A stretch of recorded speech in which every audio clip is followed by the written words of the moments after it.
दोस्तों, वीडियो में देखा जा सकता है कि एक आदमी अस्पताल में बेयारो मददगार पड़ा है। इसकी हालत ऐसी है कि देखने वाले की रूह कांप जाए। सऊदी कफील की बेटी ने इस आदमी पर ऐसा कौन सा इल्जाम लगाया कि उसे 30 साल अजियत में गुजारने पड़े। किस तरह उस आदमी के बच्चे पाकिस्तान में भूख से तड़पते रहे। इस आदमी ने कफील की बेटी के साथ ऐसी कौन सी शर्मनाक हरकत की जिसे देखकर सऊदी कफील आपे से बाहर हो गया। किस तरह सऊदी कफील इसे लावारस मौत के मुंह में छोड़कर चला गया। ये तमाम तफसीलात आज की इस वीडियो में बताई जाएगी। लिहाजा तमाम दोस्तों से गुजारिश है कि वीडियो को एंड तक लाजमी देखें। अगर वीडियो पसंद आए तो वीडियो को लाइक और शेयर करना मत भूलिएगा। शुक्रिया। दोस्तों, असलम फैसलाबाद शहर के करीबी गांव में रहायश पजीर था। इसके वालिदैन इस दुनिया से रुखसत हो चुके थे। असलम एक सादा इंसान था जो मेहनत मजदूरी करके अपने बच्चों का पेट पालता। असलम की बीवी नेक, परहेजगार और 5 वक्त की नमाज अदा करने वाली खातून थी। असलम का घर खुशियों से भरा पड़ा था। एक दिन असलम की बीवी ने असलम से कहा, मेरी ख्वाहिश है कि मेरे बच्चे भी आला तालीम हासिल करें, हमारा भी खूबसूरत घर हो, हम भी अच्छा खाना खाएं और बेहतरीन लिबास पहने।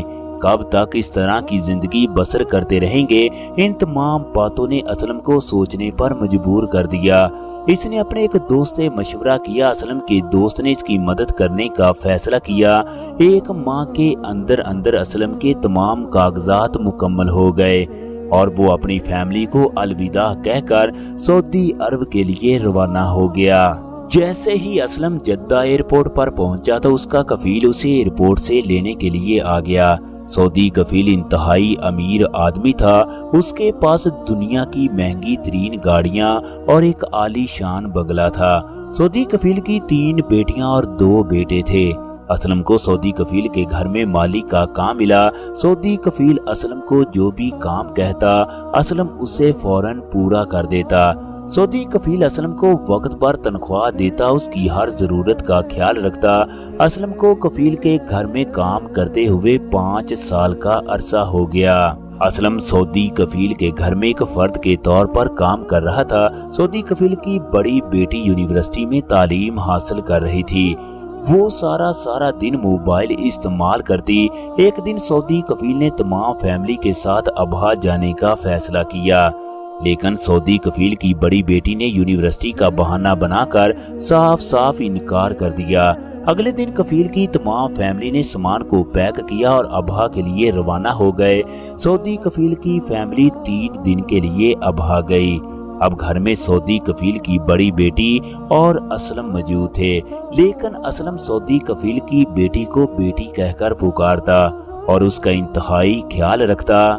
वो जिस भी चीज की ख्वाहिश करती असलम उसे बाजार से ला कर देता। कफील को घर से गए हुए 3 दिन हो चुके थे। कफील की बेटी ने रोज के मामूल के मुताबिक असलम को बाजार से कुछ चीजें लाने का कहा। असलम ने गाड़ी को स्टार्ट किया और बाजार की तरफ चल पड़ा। कुछ दूर जाकर असलम को याद आया कि वो पैसे तो घर ही भूल आया है। इसने गाड़ी को वापस मोड़ा और घर की जानब चल पड़ा। असलम ने गाड़ी को बाहर खड़ा किया और सीधा सऊदी कफील की बेटी के कमरे में दाखिल हो गया। आगे असलम ने जो कुछ देखा उसके रोंगटे खड़े हो गए। सऊदी कफील की बेटी किसी मर्द के साथ अल्लाह तबारक व तआला की तमाम हदूद को क्रॉस कर रही थी। इतने में इसके साथ आदमी ने कपड़े पहने और वहां से भाग गया।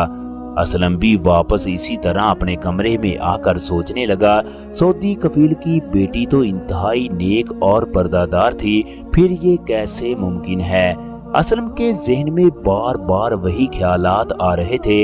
इतने में दरवाजे पर दस्तक हुई। असलम ने जब दरवाजा खोला तो सामने सऊदी कफील की बेटी मौजूद थी। वो असलम की मिन्नत समाजत करने लगी कि मेरी इस हरकत के बारे में मेरे वालिद को मत बताना, वरना वो मुझे हमेशा हमेशा के लिए अब्दी नींद सुला देगा। वो असलम को कहने लगी, तुम जो चाहो वो कर सकते हो, लेकिन इस बात की खबर किसी को ना हो।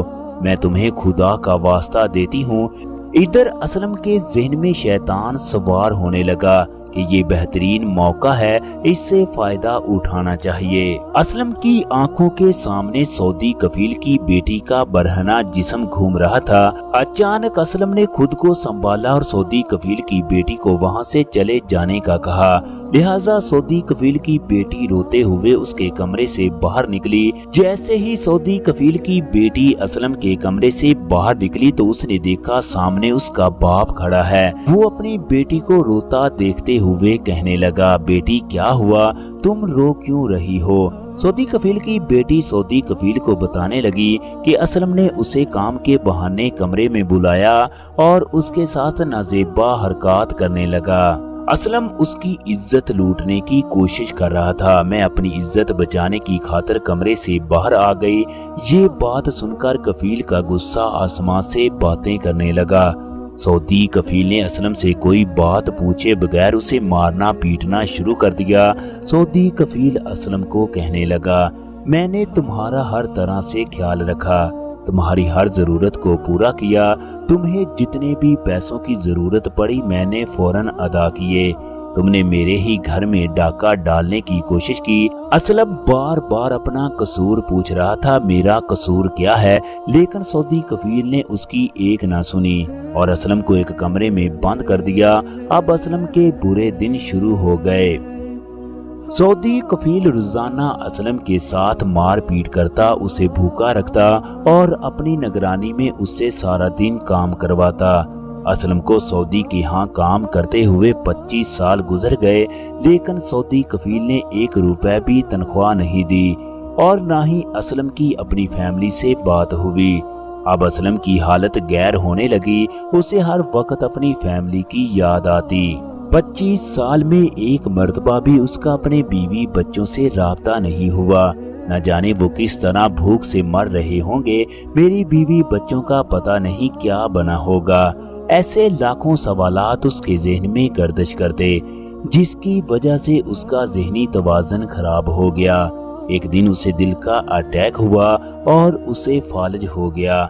وہ اللہ تبارک و تعالی سے معافیاں مانگتا، یا اللہ مجھے معاف کر دے، میں نے ایسا کون سا گناہ کیا ہے جس کی مجھے سزا مل رہی ہے؟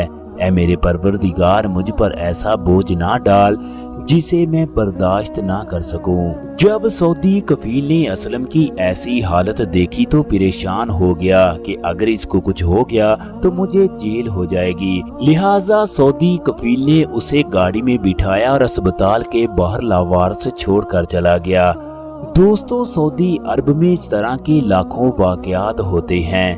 لاکھوں پردیسی سعودی کفیلوں کے ہاتھوں ذلیل و خوار ہو رہے ہیں۔ اللہ تبارک و تعالی سے دعا ہے خالق کائنات تمام پردیسیوں کی حفاظت فرمائے، آمین۔